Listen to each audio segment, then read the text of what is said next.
Hi అండి.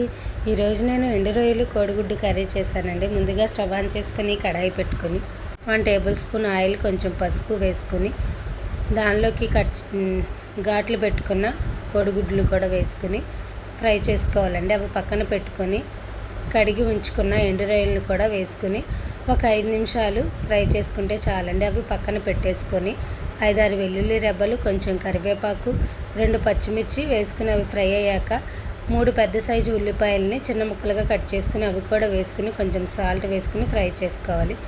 అవి బాగా ఉడికిన తర్వాత కొంచెం వాటర్ పోసేసుకుని దానిలోనే గుడ్లు, రొయ్యలు కూడా వేసుకుని ఒక 5 నిమిషాలు ఉడికిన తర్వాత ఒక పెద్ద నిమ్మకాయ సైజు అంతా చింతపండు పులుసును కూడా పోసుకొని ఒక 5 నిమిషాలు ఉడికించుకోవాలి.